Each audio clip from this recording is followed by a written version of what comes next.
특별한 선물. 창세기 22장.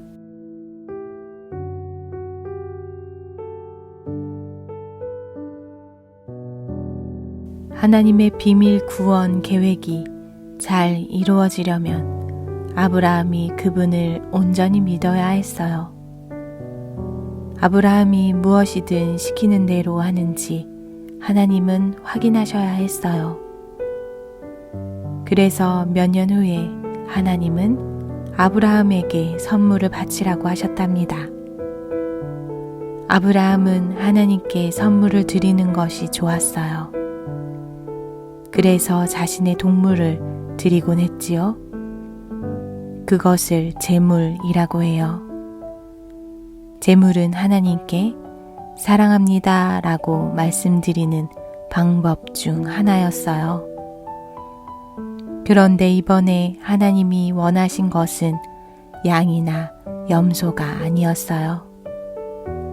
하나님은 아브라함이 그보다 훨씬 큰 것을 바치길 원하셨어요.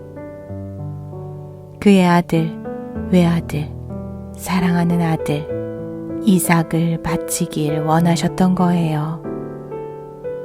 자기의 아들을 제단에 올려놓고 제물로 삼아 죽이라고요? 하나님이 어떻게 그런 끔찍한 일을 시키실까? 아브라함은 이해가 되지 않았어요. 그렇지만 하나님이 자기를 사랑하는 아버지라는 것만은 알았지요. 그래서 아브라함은 그분을 믿었어요. 아브라함과 이삭은 이튿날 꼭두새벽에 길을 떠났답니다. 그들은 돌이 많고 가파른 오솔길을 따라 산으로 올라갔어요. 이삭은 등에 나무를 지고 갔고 아버지는 칼과 숯을 가지고 갔지요. 아빠! 이삭이 말했어요. 다른 건 다 있는데 제물로 쓸 어린 양을 잊었네요. 아들아, 하나님이 우리에게 어린 양을 주실 거야. 아브라함이 대답했어요. 그들은 제단을 쌓고 그 위에 나무를 펴놓았어요. 그런 다음 아브라함은 아들에게 나무 위로 올라가라고 했지요. 이삭은 영문을 몰랐지만 아버지가 자기를 사랑한다는 것만은 알았어요. 아버지를 믿었던 거예요. 이삭이 제단 위로 올라가자 아브라함은 그를 나무에 묶었어요. 이삭은 몸부림치거나 도망치려 하지 않았어요. 그냥 아무 소리도 내지 않고 얌전히 누워 있었지요. 준비를 다 마치자 아브라함은 칼을 들었어요. 그의 눈엔 눈물이 가득하였고 마음에는 아픔이 가득했어요. 손은 덜덜 떨렸어요. 아브라함은 칼을 공중으로 높이 쳐들었어요. 그만! 하나님이 말씀하셨어요. 그 아이를 해치지 마라. 나는 그 아이가 죽지 않고 살기 원한다. 내가 외아들까지 내게 바치려고 했으니 내가 나를 얼마나 사랑하는지 이제 알겠다. 아브라함은 심장이 터질 듯 기뻤어요.